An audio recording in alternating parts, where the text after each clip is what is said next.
We are very delighted to introduce you to Dr. Kevin Rockmann, Professor of Management at the George Mason School of Business, as our first David van Lennep keynote. He is renowned for his research in high-quality work relations in organizations. In his current research, Dr. Rockmann is investigating the experience of loneliness in organizations and how strong co-worker relations are shaped and how organizations are managing change as they emerge from the pandemic. It is in this pandemic that we all experience the importance of working relations and the challenges we had to face when it comes to working together. In his keynote, he will focus on the very urgent and relevant question: what considerations need to be included if we want to remain flexibility in how and where and when we conduct our work? What arguments, interests and pitfalls need to be included in this discussion?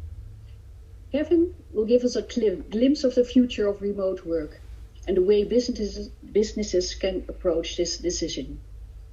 I would like to ask you all to use the F4 to clap your hands and give a warm applause to Kevin. Kevin, the floor is yours. Thank you, Sonia. Let me just get my video set up here. Hopefully it comes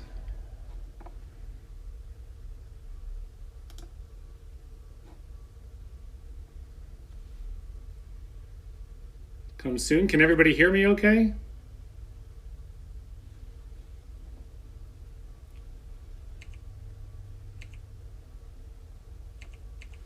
Excellent. Well, that's good. We just have no video yet.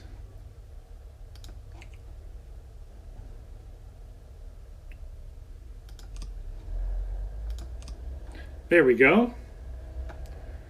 Excellent. And right. See you, Kevin. Excellent.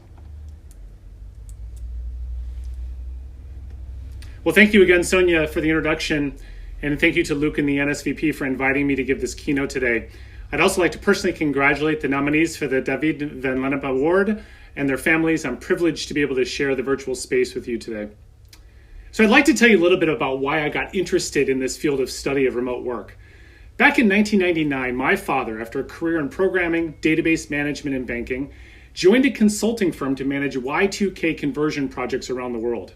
For those students in the audience today who have never heard of Y2K and are wondering why IT consultants from around the world had to be mobilized to solve this problem, please ask your parents after our session today.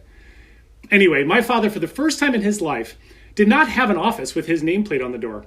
Rather, he was given a laptop, a secure login, and told to connect with his team virtually and to travel to clients when his services were needed. As you can imagine, this was quite a shock for him.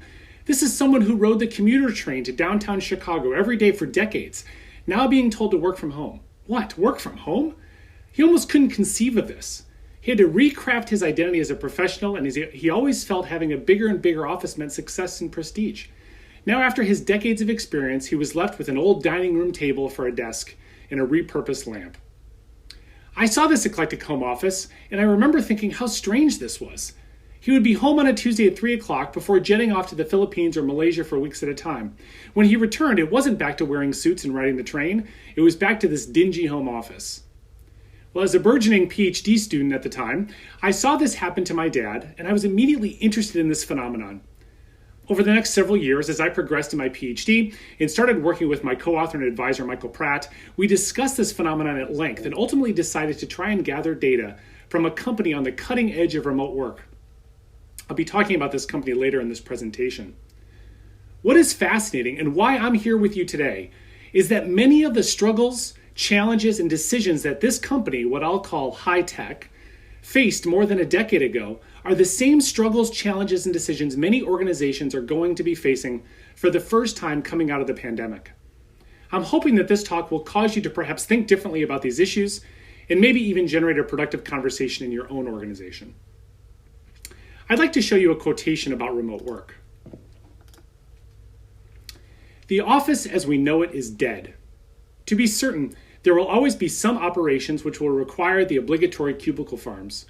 But increasingly, the more successful business folk are those who are able to be more responsive, keep their costs low while being able to work with their clients, balance the necessities of picking up their kids from school, all while maintaining a family household. There, of course, has been a lot written about remote work lately as a result of the pandemic, and you might be assuming that this statement was penned quite recently. Actually, this statement was made by William Lutz in 2013 in a blog post that I came across when doing my own research on remote work. You can see from this that the demise of the office is clearly not a new idea, although of course it is facing a challenge like never before as we emerge from these troubling times. I thought it might be interesting to show you some census data from the US pre-COVID. This data comes from the American Community Survey, which tracks the percentage of individuals that spend some time working remotely from 2004 to 2019. There are two lines shown here on the graph. A blue line, which represents low-wage earners, and an orange line, which represents high-wage earners. What you see in this graph is barely any change for low-wage earners, those most likely to be working in shops, manufacturing, transportation, and so on. And for those high-wage earners, we see a very gradual increase, from about 20% in 2004 to 28% in 2019. It's an increase in remote work to be sure, but the death of the office? Nowhere close. We see similar figures across Europe, with those working remotely increasing slightly from 5% to 9% in the 10 years prior to the pandemic. We can break this out by country.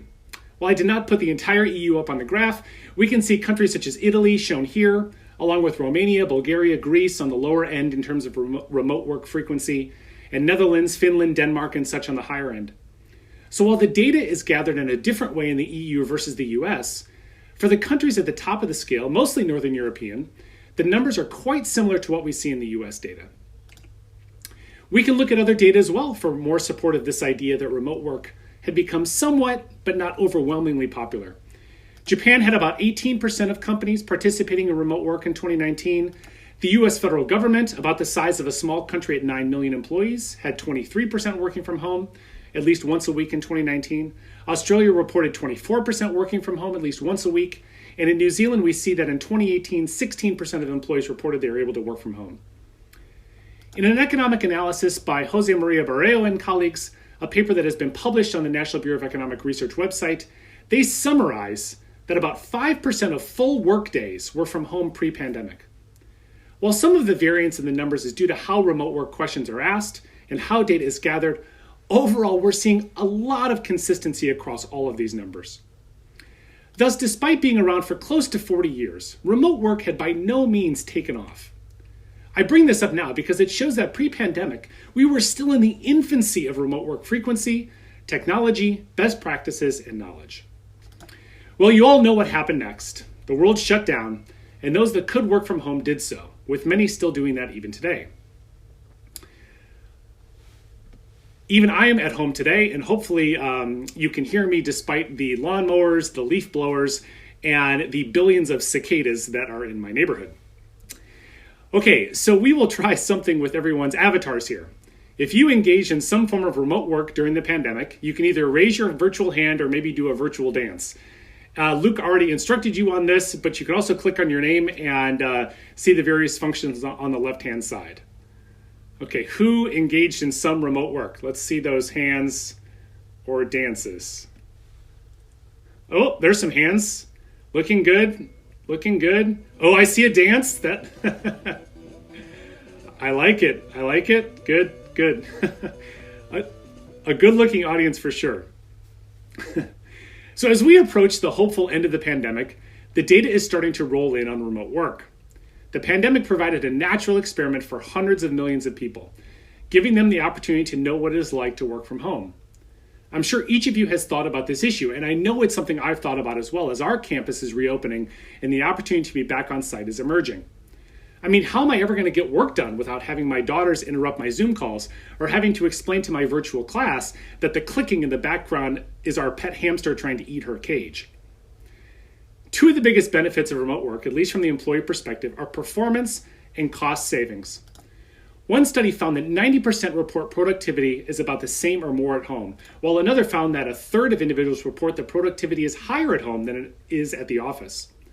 Further, remote workers are saving a significant amount of money by not commuting. One estimate is that is about $4,000 per year on average. This is quite consistent with the research on telework, remote work, and telecommuting pre-pandemic, which has consistently found no performance detriment as a result of working from home. That data, though, suffers from not being truly experimental. Just think to yourself, who was allowed to be remote pre-pandemic? Well, typically the high performers. So findings that suggested no detriment to performance don't really paint a complete picture of how remote work really affects individuals. Now, not surprisingly, when you ask remote workers their preferences for after the pandemic, the numbers are quite distinct from those that we saw pre-COVID. In one survey, 85% said they want to be remote twice a week. In another, 55% said they want to be remote 3 times a week. And yet in another, about half said they want their workplaces to shift to hybrid formats permanently. This last survey also found that 1 in 3 workers said they may quit if they are forced to return to the office full time. This is what companies and organizations around the world are scrambling to understand. What does the future of our office look like? What do our employees want? How do I recruit and retain the best people? The pandemic simply opened up the experience of remote work to the masses. Imagine you are a manager and one of your knowledge employees moved to Croatia to be with his family or her family during the pandemic. This was a good option for her family, and they are now contemplating living there permanently. The cost of living is cheaper, they are closer to the family, and the employee's performance during the pandemic has been superb. So what do you do as a manager? The employee has indicated a willingness to come back, but is this something you force or demand? How do you balance the needs of the few against the needs of the many? Or is this the wrong way to even think about this problem?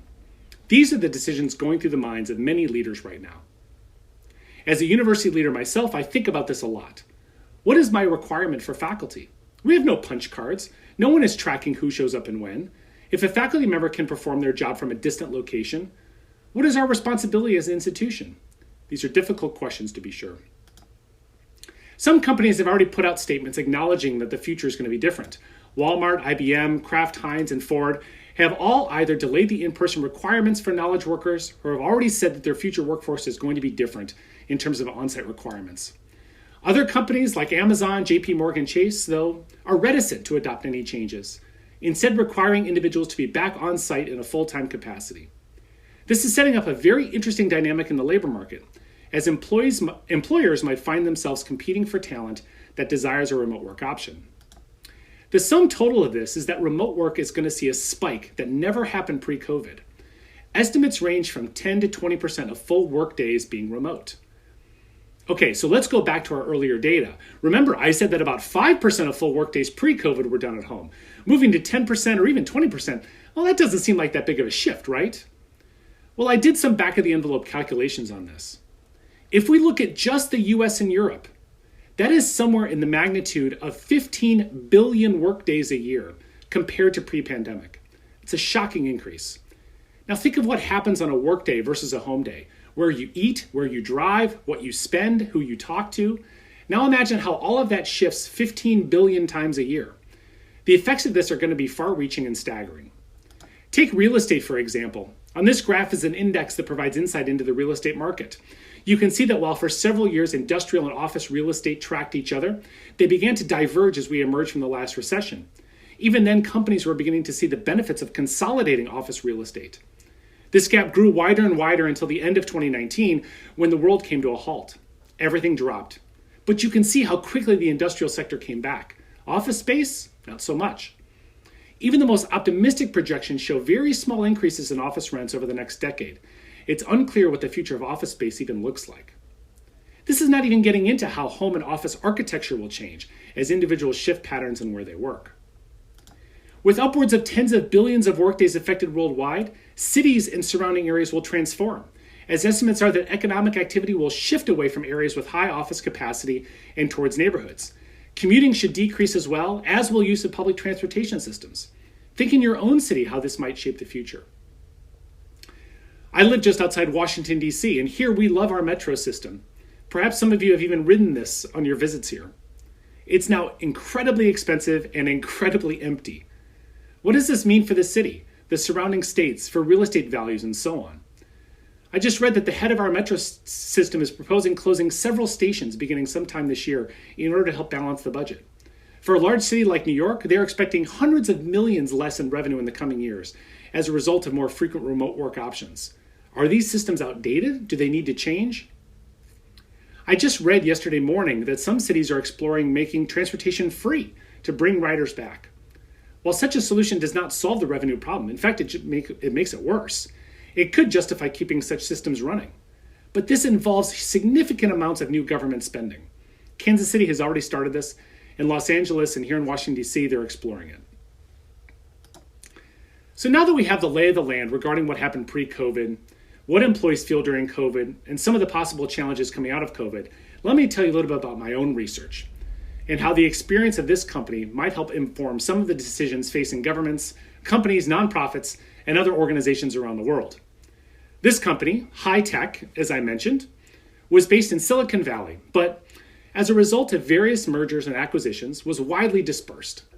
If you don't know the geography of the Bay Area, you can see that it is separated by San Francisco Bay, hence the name, with high-tech towns like Palo Alto, Cupertino, and Mountain View on the west side of the Bay, San Francisco on the north, San Jose on the south, and Oakland on the northeast side of the Bay. High Tech had offices, as you can see here, all over the Bay Area. So why was remote work so popular at this organization? Well, not only are rents incredibly high in the Bay Area, especially on the west side, but traffic, given the need to cross a bridge pretty much wherever you go, is terrible. We were invited to study some of the IT services employees at High Tech that were remote to various degrees. That is, we wanted individuals that were fully remote, fully on-site, and everything in between. This study was published in 2015, yet I'm hoping you will see how it rings true even today. What we found was a process with 4 stages. The first stage at this company we call desire for flexibility, which maps onto some of what we are seeing now as the world emerges from the pandemic. There are enormous benefits to being remote, whether that be because of family needs, personal needs, or because you want to help save the climate by cutting down on greenhouse gas emissions. We can see some examples on the next slide. This person said, I work with a worldwide team, so I have total flexibility over my hours. So just in this past week, I've been working as early as 7 and as late as 10 p.m., so I can divvy up my day the way I need to. And from somebody else, so when I work from home, it's easier for me to do certain things with my family, and I can have holes in the day. I'm sure many of you resonate with these quotes. I know I do. Flexibility is both a benefit and a curse. I can help my 3rd grader with math, which is great, but I can also, at any point in the day, help my 3rd grader with math, which sometimes is not so great. I also love about how at 12:45 every day, I get a request to make a smoothie for her. Can I add in-house chef to my Vita? The second stage, in response to this flexibility, was empowerment. What we saw here, again, not surprising I'm sure to many of you, was that HR and the managers at High Tech crafted loose remote work guidelines to ensure connectivity. Their goal was, and still is, to enable those strong performers to be able to work from home if it kept them at the company. Again, we can see this in some of the quotes. From one individual, I would like to do more work at home. I think the company has been supportive of people working in an off-site environment. And from another, High Tech has chosen to enable employees to work at home. So I've never had a problem requesting to work from home. Generally, I don't even need to tell my managers that I'm working from home. They are okay with whatever you do as long as you get your job done. What separates High Tech from what a lot of companies are going through right now is that High Tech did not feel the need to craft a policy for everyone. As you can see in this second quote, it really was empowerment in that they left the employees and managers alone to decide how best to structure their days. This led to a lot of variance across the company in terms of who was allowed to work remotely and who wasn't, which teams were on site together and which weren't, and so on. Some employees were allowed to live in Los Angeles and come in once a month. Others were told to come in every day, but they could work from the facility closest to their home. This led to the third stage that we saw at High Tech, facility change. As we kept going into these various offices around the Bay Area, we were struck by the number of hot desking or hoteling employees. If you're not familiar with this term, it refers to a situation where an employee doesn't own a desk. Rather, they come in and they sit at a shared space and might move around from day to day. What this meant for High Tech is that a number of people were coming in, but they were coming into offices closer to their homes or at varied times, rather than working in offices with their team members. This meant that the facilities had changed from being a social environment with your coworkers or your team members to a bunch of random people who didn't really talk to one another. As this person said, so what's happening, is many people are actually working more and more at home. So that advantage of sort of coming into the office is kind of decreasing in a way. You don't know who's going to be there. And maybe the people that you have a rapport with, maybe that is the day they choose to work at home. And from another, The social aspects have really changed a lot at the office. You used to have established friendships and stuff at work. You go out after work, go to lunch more often. And now it's just come to work, do your work, and leave. It's not as friendly to come to work now. It's just a lot more work. Doesn't sound like too much fun. This led to the last stage, which we call remote work contagion. Think about remote work in terms of early adopters and late adopters. We've already talked about the early adopters. They want flexibility and freedom, they're strong performers, and they craft agreements to be remote some or all of the time. The late adopters had somewhat different motives. What we saw here was that the late adopters of remote work did not do so necessarily because they wanted flexibility, but because there was simply no reason to come in. We were quite surprised by this because we were not anticipating this reason. We assumed that all of the remote workers were remote primarily because of flexibility, and that turned out to be wrong.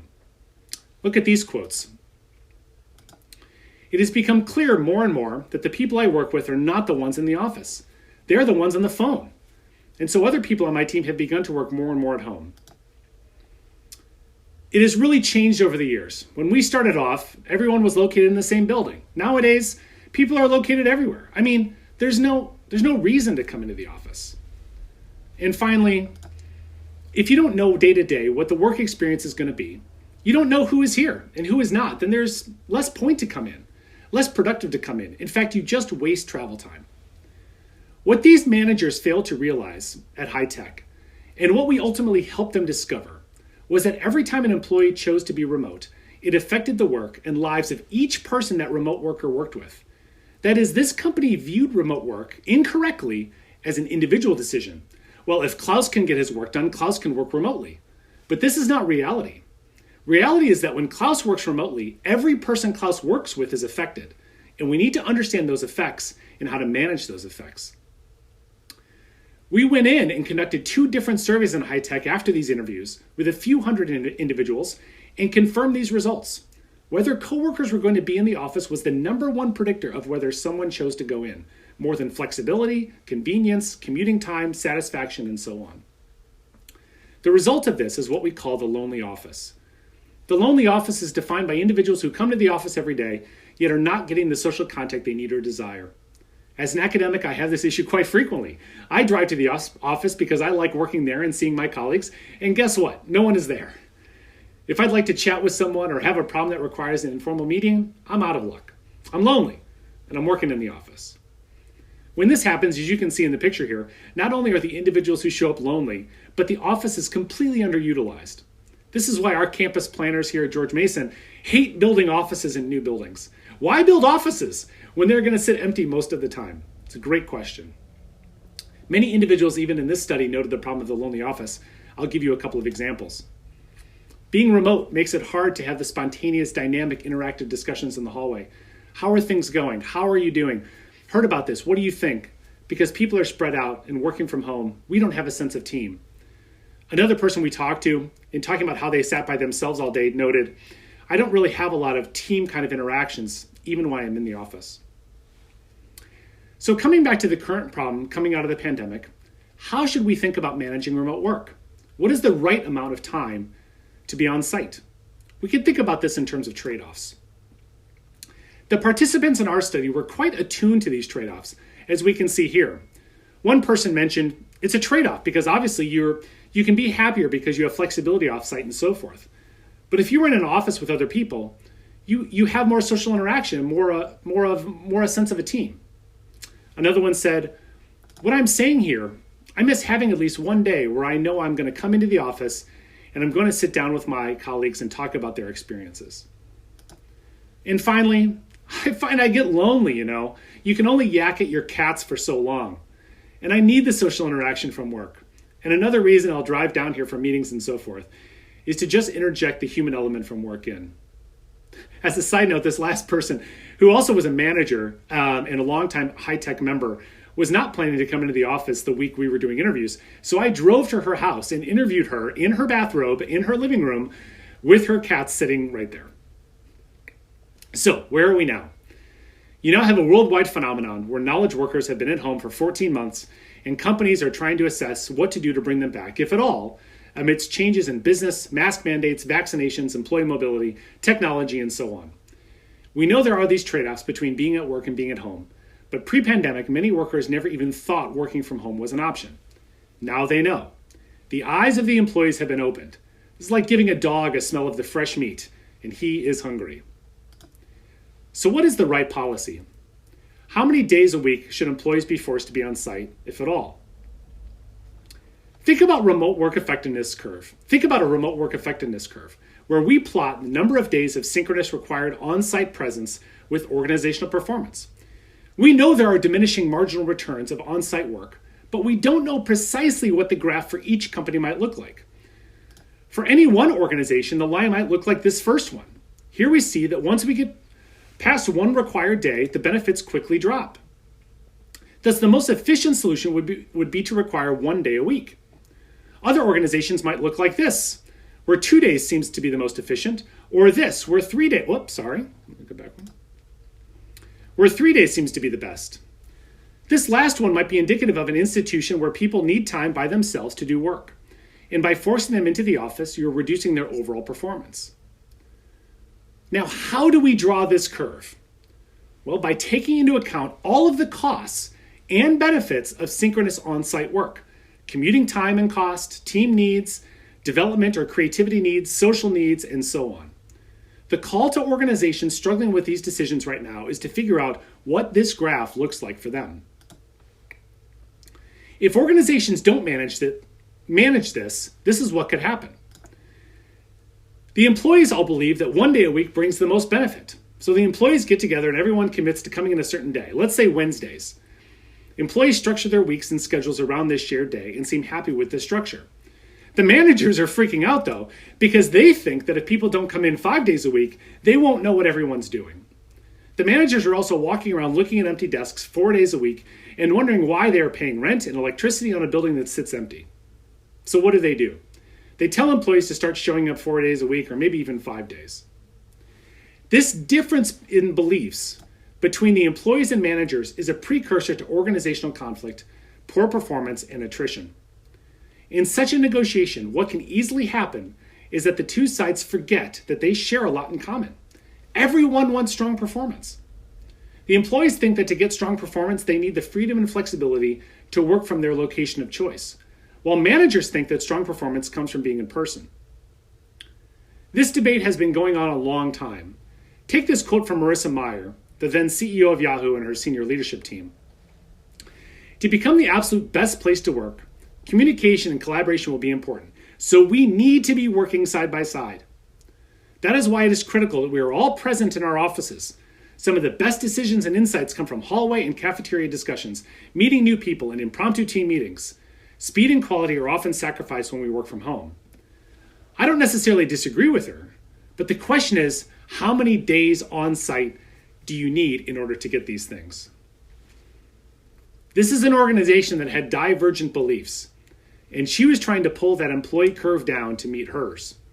Many employees left Yahoo, and that was before COVID. This quote is actually from a memo sent to employees in 2013. Now, given the strong performance of many companies throughout the pandemic, we have more evidence than ever that Marissa Mayer's beliefs about 5 days a week in the office can be refuted. But that doesn't mean those beliefs are not widely shared. Some managers will eventually crack, as strong performers will demand flexibility or else leave. They will now be using as a defense, hey boss, I just did this for the last 14 months. I think I can manage. How would managers argue against that? Some employees will crack too, as the desire to be with a company or organization will outweigh the benefits of working from home. So across companies, we will see managers let some employees continue to work remotely, but if done inconsistently and without transparency, this will be perceived as unfair. This is a recipe for disaster. Organizations that fail to manage these differences in beliefs will be slowly torn apart by the inability to shift to a new mode of working. Like a good business school academic, I can't leave it there, so I will close with a couple of suggestions for what organizations and employees can do to better manage these issues. First, be intentional about this process of defining the future of the workplace. Don't let the policy happen by chance, and talk about these issues now, before everyone is back. Second, track populations separately. Managers often think that if you put into place a remote worker policy, then it is the remote workers that must be tracked. The success of the policy is determined by the success of the remote workers. This is incorrect and short-sighted. The success of any remote work policy is tracked by the success of everyone.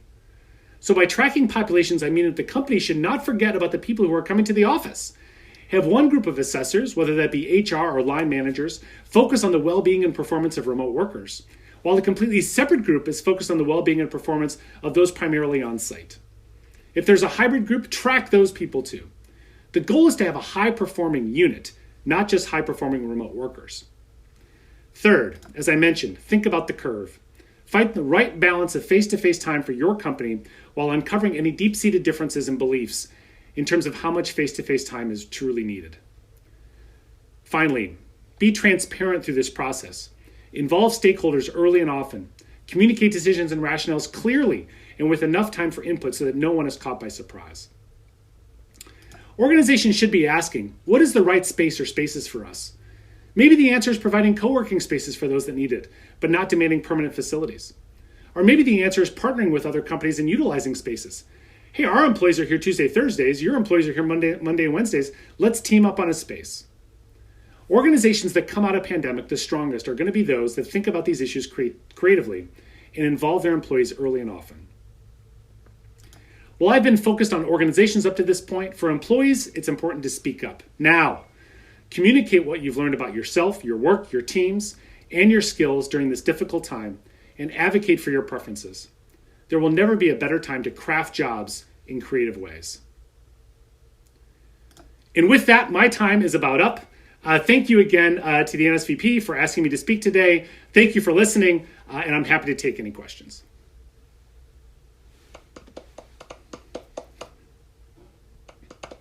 Thank you, Kevin.